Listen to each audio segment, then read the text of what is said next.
I'd like to welcome everyone to our 2019 Town of Islip State of the Town. I'd like to recognize a few of the people that are in the audience today. I'd like to start with our County Executive, Steve Ballone. Thank you, Steve, so much for being here. Brookhaven Town Supervisor Ed Romaine. I was just at his State of the Town last week, right? Did a fine job, even though he struggled through a terrible throat and cold, and I'm like, oh my God, that poor guy. And then this morning I'm thinking, how lucky am I? From the Suffolk County Legislature, Steve Flatterin.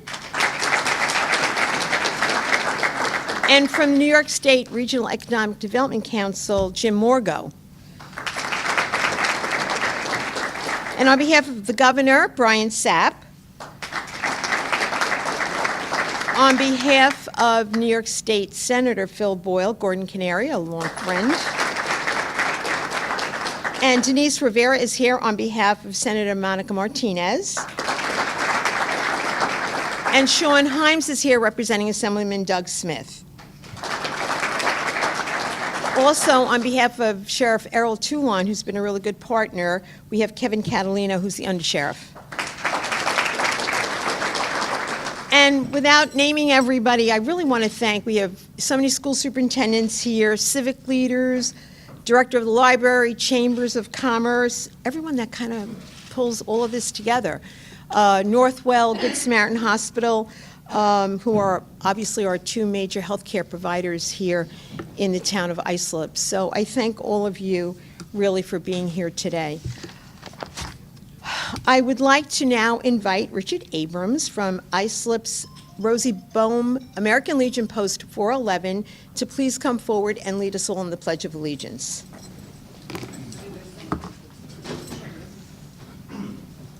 I pledge allegiance to the flag of the United States of America and to the republic for which it stands, one nation, under God, indivisible, with liberty and justice for all.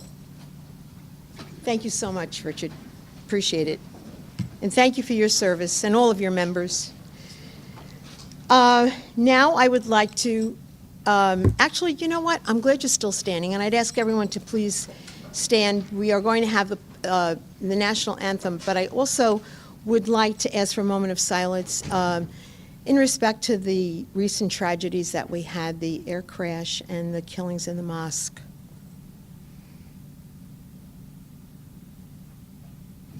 Thank you. So with that, please stand as Gerald Quigley, our very own Gerald from the Parks Department, is going to treat us with the Pledge of Allegiance. Gerald? Thank you.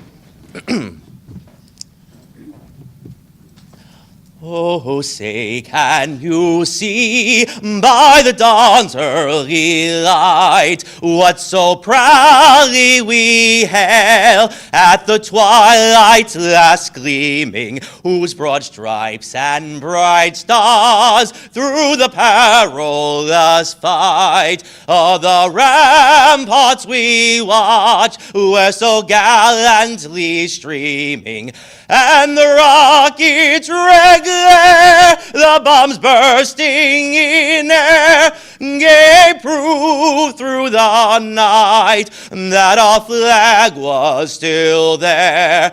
Oh, say, does that star-spangled banner yet wave for the land and of the free, and the home of the brave?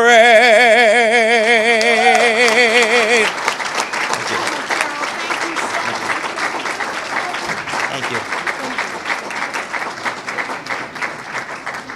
Thank you, and you may be seated.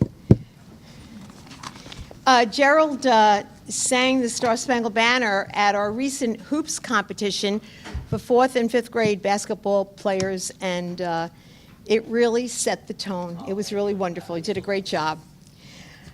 So again, welcome to our great town of Islip as we report on the state of our town in its 335th year of existence.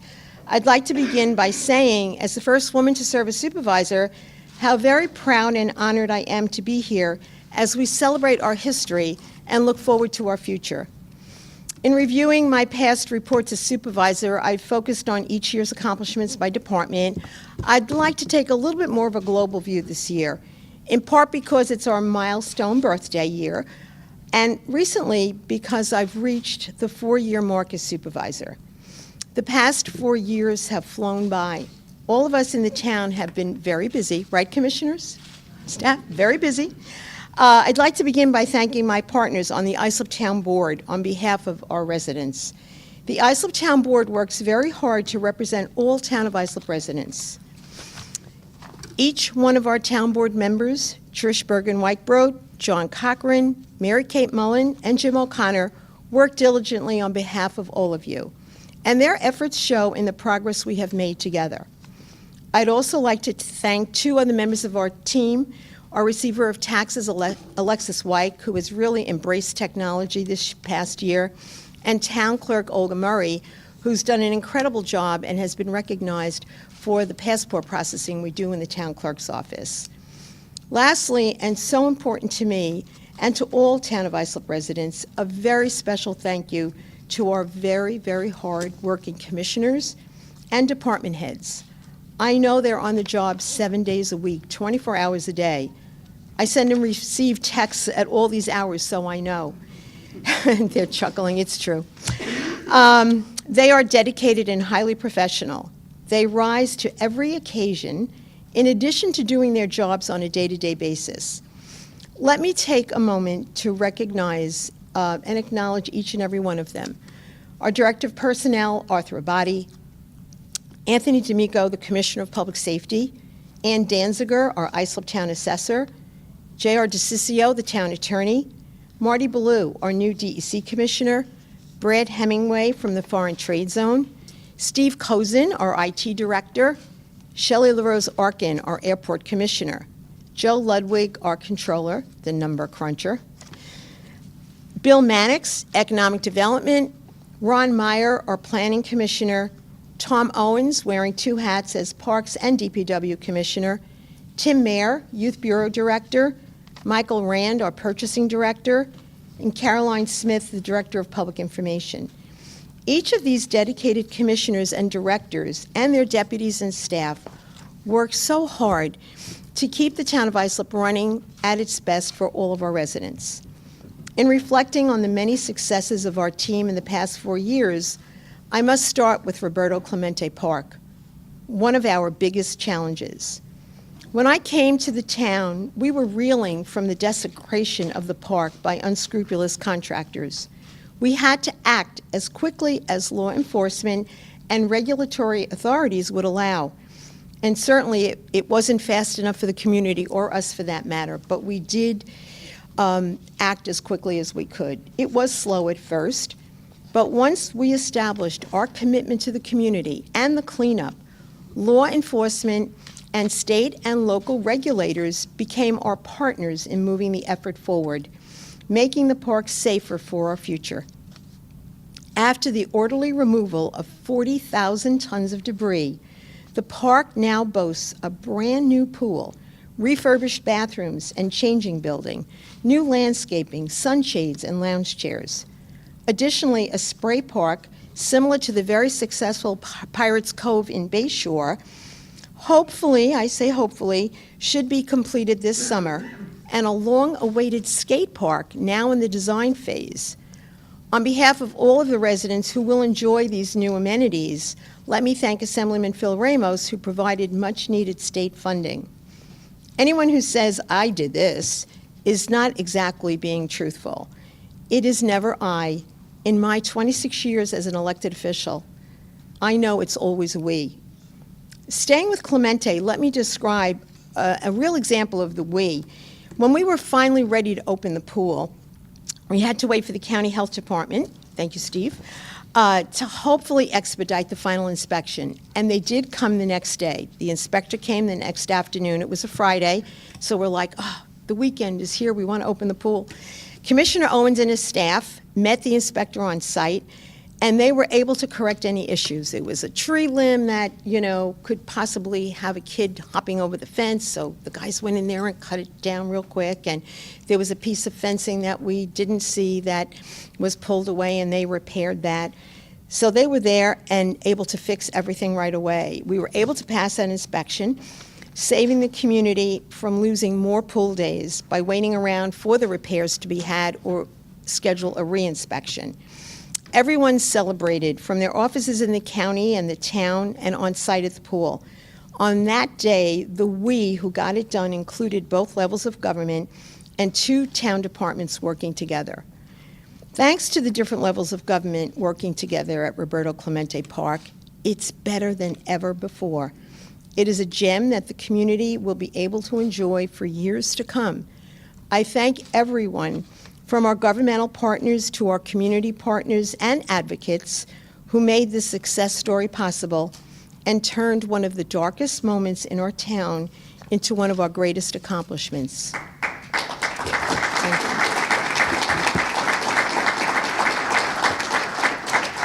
Our Parks Department has accomplished so much this past year, including Phase 4 of the Bayshore Marina, which is ongoing as we speak, where we are replacing over 1,000 linear feet of old wooden bulkheading. This project has been ongoing since 2007. A partner, the deceased and a really good friend of the town, Senator Owen Johnson, in 2007 secured state funding for the Owen Johnson Fishing Pier. He didn't know it was going to be the Owen Johnson Fishing Pier. He just cared about doing the right thing. And that really started the ball rolling down there. The historic Gillette House, which had issues with its heating system last year, that's kind of a nice way of saying that the heat just totally collapsed. It was converted from oil to natural gas, and we replaced all of the radiators throughout the house. At the East Islip Marina, in conjunction with NYPA, we finally were able to install a night sky compliant, energy efficient field lights. Additionally, air conditioning and new flooring was installed at the Brookwood Hall Ballroom, so that now that very lovely room can be rented.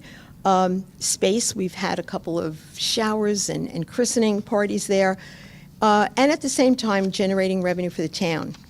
Playgrounds are always so special, an opportunity for creating lasting memories, and between this past year and this year that we're in now, 17 playgrounds will be replaced. All of our parks are a valuable asset to our community. However, improvements are often costly, and unfortunately, the can was kicked down the road for many years. Last year, I convened a group of community leaders who volunteered their time to help form the Town of Islip Parks Foundation, a 501c3 that is now able to accept charitable donations for improvements to our parks. This is a great way for us to be able to raise needed funds without raising taxpayer dollars. This is certainly a win-win for all of our community and another example of us all working together. We are fortunate to have so many citizens in the town of Islip who are willing to give their time and better our community. Another volunteer-based group we started this past year is the Town of Islip Opioid Task Force. Drew Scott, formerly of News 12, who sadly lost his granddaughter to the terrible opioid problem plaguing our communities, he reached out to me, we sat, talked, and he helped develop this committee. Drew, along with Mary Ann Pfeiffer from Youth Enrichment Services, co-chair the committee. There have been many, many meetings, and on October 29th of 18, our first public forum was held, which was very well attended. A little heart-wrenching when we heard some of the testimony. I'd also like to thank Councilwoman Mary Kate Mullen, who has done a fine job as the Town of Islip's government liaison for this important initiative. Councilwoman Mullen's extensive experience in the Suffolk County DA's office, Narcotics Bureau for years, makes her such a valuable asset to this important task force. While discussing the opioid task force, I would also like to take this opportunity to discuss one important and timely issue, the legalization of recreational marijuana. I am really very relieved to hear that both county executives are opting out at this point. There's still too much that we don't know, so like other townships, I'll be requesting a moratorium on the sale or use of recreational marijuana in the town of Islip. Again, we thank the members of the task force for all their efforts, and thank you, Mary Kate.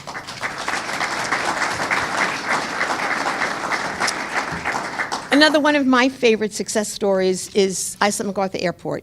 4 years ago, the airport was not serving the public very well and was operating in the red. It was a shell of its former glory days and in need of a heavy dose of energy and know-how. Anyone who knows me knows I have the energy, but the airport needed that real expertise, that know-how. It needed to develop a plan to get its message out.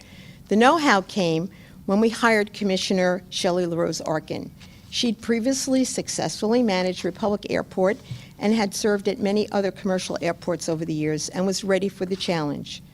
A key ingredient in putting the airport back on the map was a group of private sector individuals who care about the airport.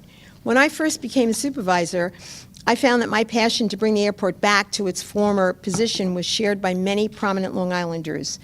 I asked the best of them if they would be willing to join our Airport Advisory Board. They met, and when Shelley came on board, they were unstoppable. We have a new airline and more passengers served now than at any other time since 2010. Financially, the airport is on sound fiscal footing, not just digging out of a hole, but making a profit and showing a surplus. Recent airport comparisons show that MacArthur is the fastest growing hub airport in the country. The number of seats grew from 1.7 million in 17 to 2.17 million in 18. That's a 27.6% year-over-year increase. Again, we are getting it done. With the hard work of all of those at the airport, the team there is phenomenal. Together with the Airport Advisory Board, and there are members here today, and I thank you so much for your service. And most importantly, we thank the public who use our convenient and well-maintained regional asset. Long Island MacArthur Airport will continue to add airlines and routes that meet the needs of all of Long Island. More to come about the airport in next year's report. When discussing the airport, I think about one of the most poignant memories that I've witnessed there, our active military coming home and veterans embarking on and returning home from honor flights. I am so proud that the town of Islip is able to help coordinate these events and is able to provide so many wonderful services to our veterans through our Veterans Office located in Councilman John Cochran's office. Councilman Cochran, being a 30-year Navy veteran himself, is very much in tune with the needs of our veterans and active military community. This certainly helps us serve these residents better. This past year, we added a special dedicated veterans parking spot in front of Town Hall. Rich, I hope you used it. It's a special way of us saying thank you to these revered members of our Islip community. And thank you, John, and thank you to all of our wonderful veterans organizations, and a very happy 100th birthday to the American Legion. John, thank you.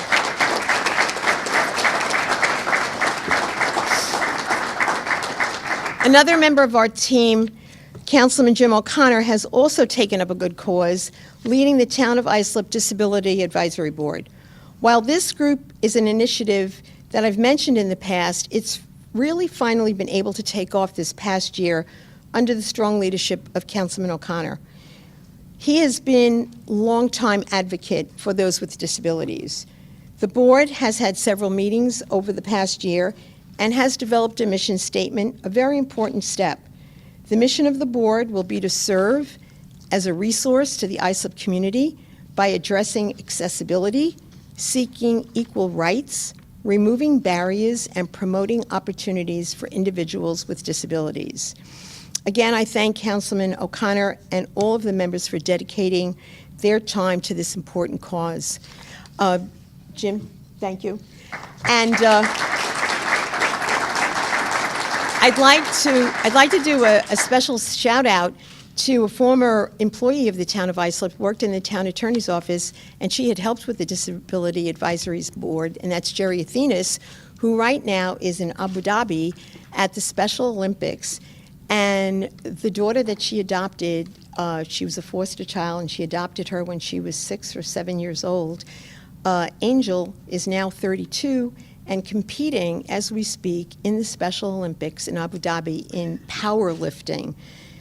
There was a segment on the news, on TV on Sunday, covering the Special Olympics, and there was a special segment about Angel, and it was just such a poignant, beautiful story. So if you're watching this on YouTube, Jerry, good luck, Angel. One thing that allows us to help more residents is our strong fiscal status. You've heard from me many times that the town enjoys the highest position, highest bond rating possible, AAA from Moody's Investment Services. It's worth repeating because it saves our taxpayers money. What this upgrade means to the taxpayers is that the amount of interest we pay on our borrowing is less than if we had not gotten the upgrade. The approximate savings over the past couple of years since we've earned this AAA rating is probably $1.5 million. It allows us to maintain and improve our facilities and not have to increase taxes to do so, an obligation that many municipalities are shirking because of fiscal constraints. 4 years ago, one of the first things I did was convene a group of volunteer financial experts. You know, when you see me come and run the other way because I'm going to have to volunteer for something. But they came in to examine our operations. It wasn't good news. Concerns about an irreversible structural deficit were real. The town had previously increased town taxes by 28% without solving the underlying problems. Putting together a team of knowledgeable professionals, coupled with my past experience as the county's treasurer, we mapped out a way forward. And with the expertise of our controller, Joe Ludwig, his team, and department commissioners, we've stuck to the plan and have seen positive results. That's what the rating agencies look at when determining a bond rating. Is there a willingness and the expertise to study the problems and implement the solutions? Will the elected officials make the tough decisions to do what is needed? Can the tax base grow so that taxpayers are not burdened by unreasonable increases, and yet still allow us to improve our town roads, marinas, and infrastructure, which we really have a responsibility to do? We're caretakers of these assets that belong to our residents. In Islip, the answer to all these questions is yes. But even with all of that, there are uncontrollable expenses and mandates that we have to meet. Cost of health insurance is one that everyone shares. To avoid sudden tax increase, a town must have a reliable and growing tax base. And in Islip, we're fortunate to have a very well-respected, long-established industrial development agency and its executive director, Bill Mannix. Our IDA, which in 2018 experienced a banner year, Newsday even did an article on our banner year, we thank you, is a leader in attracting new business to the town, as well as promoting the expansion of our existing businesses. And that's, equally as important, if not even more so. It is town residents and taxpayers who reap the benefits of careful financial planning and closely monitored spending, coupled with appropriate, sustainable development and growth in the tax base. One of the important benefits of our improved financial standing is our increased paving budget that allows us to maintain and repair roads in all parts of our town. This past year, we were able to address major paving and draining issues throughout the town. From Holbrook to West Islip, Brentwood to Sayville, Central Islip, Ronkonkoma, Hauppauge, East Islip, Oakdale, and Bohemia, we addressed areas such as Washington Avenue and Brentwood, from the service road of the LIE down to Suffolk Avenue. This was an area that had not been repaved in over 30 years. We also resolved many flooding concerns, and not just in our low-lying areas along the water where you would expect flooding, but like Sayville and Oakdale, West Islip, Bayshore, but in northern areas of the town as well, such as Holbrook. Additionally, we were able to repave our town-owned parking lots in downtown Bayshore. They look beautiful. Commissioner Tom Owens and his team work off a priority list that addresses these problems as time and budget allow, and we strive to do more every year. Our improved financial standing also allows us to better address public safety concerns. Our public safety Division led by Commissioner Anthony D'Amico has made great strides over the past years. Working with law enforcement, we have installed more security cameras and cut back overgrown vegetation in our parks to permit better visibility to more safely patrol our town. We have improved our marinas and bulkheads for the safer enjoyment of our residents. Many of these projects are the result of input that we receive from the fire service, our ambulance companies, our schools, our chambers of commerce, civic organizations, and certainly our residents. You are our eyes and ears. You tell us what we need to know to address the concerns of our residents. And I ask you, please, call, email, text. Going on Facebook and complaining to one another doesn't get it done. And sometimes it's misinformation. So please, let's go back to the old-fashioned, pick up the phone, or if you want, text, email, but let us know. We really want to do the right thing. The benefits of an improved fiscal status are also seen in our ability to settle our labor contracts on time.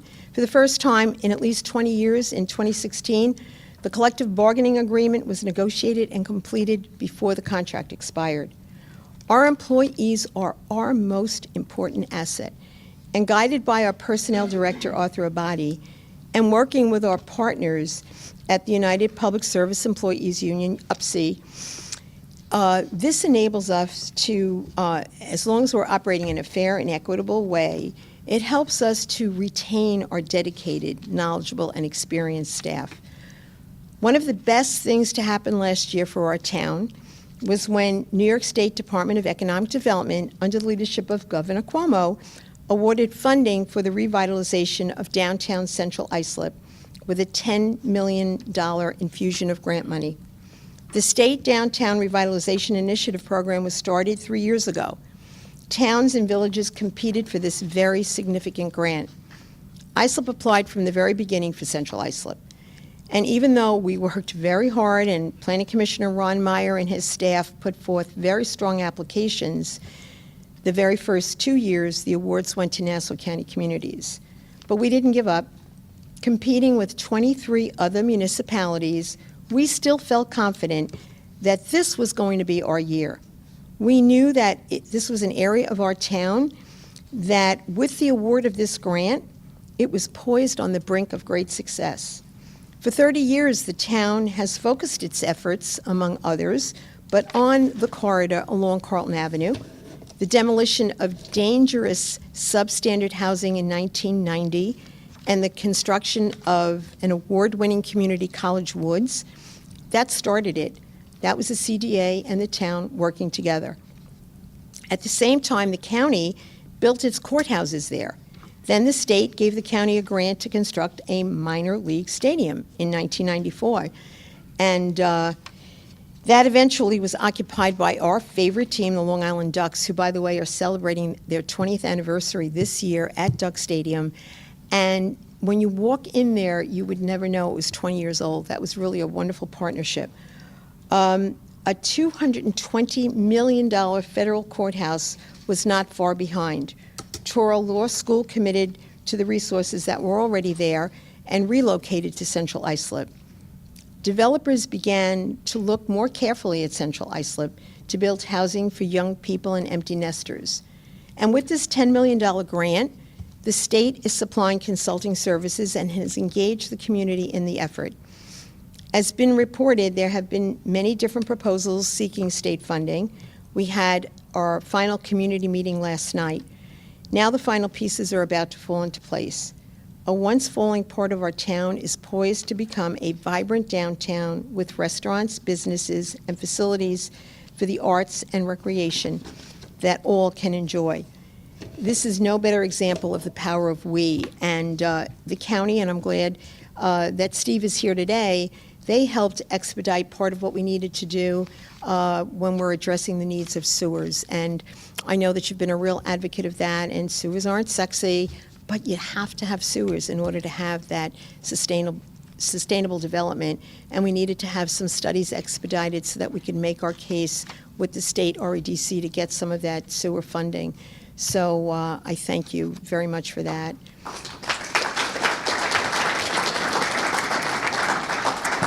I'd like to take this opportunity to update everyone on an important initiative that started last year and is finally moving forward. Actually, it started 50 years ago. But it's the new animal shelter, and it has been fully designed, and the bid has been published. Our new DEC Commissioner, Marty Ballou, has been working tirelessly with our town engineer, Chris Polker, to help move this project along. If all goes well and according to plan, but the best laid plans, we know about that, it is possible, I say possible, that we will have a new animal shelter in a year. This is another one of the problems that I inherited when I first took office. The animal shelter dated back over 50 years and quite frankly was in a state of disrepair. We've gone in and made some temporary repairs, but the town's fiscal problems and the looming multi-million-dollar expense cleaning up Clemente pushed the animal shelter down the priority list. But with our improving finances and the successful cleanup behind us, it allowed us to finally focus on this aging building. As I said, some maintenance and repair were addressed immediately, but when the town board supported the capital project to go forward, we implemented it immediately. A better location was found, and design began in earnest. The new shelter will have 82 large kennels, a 25% increase. There will be 4 viewing rooms, twice what we have now. There will be a lobby display area for puppy viewing. In addition, there will be a secure and separate area for aggressive animals, a surgical room rather than the trailer that we are currently using, and an upgraded HVA system for everyone's health and comfort. I look forward to checking this important project off the to-do list and to providing a safe and happy environment for our four-legged friends. Our animal shelter falls under the jurisdiction of our Town Department of Environmental Control, a department that is having a very busy year. In addition to the new shelter project, there have also been several new green initiatives. The Town of Islip remains committed to reducing our carbon footprint and protecting our precious natural resources. Islip has long been a leader in recycling. We foresaw the problems with single-stream recycling, even though people were out there really aggressively promoting it. But we stayed the course with our dual-stream recycling that we've been doing for 30 years. And we were able to avoid the challenges other municipalities had to face this past year as the markets kind of dwindled and everyone seems to be swinging back to dual-stream now. Additionally, on today's town board agenda, we have a resolution that initiates the town's application to be included in the New York State Energy Research and Development, that's NYSERDA's, Clean Energy Communities, and another resolution to adopt New York State's Unified Solar Permit application. These are important steps towards becoming a greener town and protecting our precious resources for future generations. Over the last 4 years, a lot has been accomplished. Some of what has been done is very visible, but a great deal happens behind the scenes that helps the visible accomplishments possible. We should be equally proud of both types of accomplishments. There's a great deal of hard work that goes into good government. Many people will disagree sometimes about what priorities should be, but in a democracy with a representative form of government, everyone can be heard and have their opinions considered. However, it is the elected officials at the end of the day, your supervisor and the members of the town board, who are tasked with being informed, having the facts to enable us to make the tough decision. That is what we're elected to do. We have accomplished a lot over the last 4 years, but there's still a great deal to do. Fortunately, we have the ideas and plenty of energy. With the partnership of my fellow town board members, the hard work of all of our professional and caring commissioners, and with the participation and support of our town residents, we will continue to accomplish great things for our great town of Islip. And stay tuned, our technology department, under the leadership of Steve Kozin, will soon be unveiling our new website. So happy 335th birthday, Town of Islip, and thank you for being here today.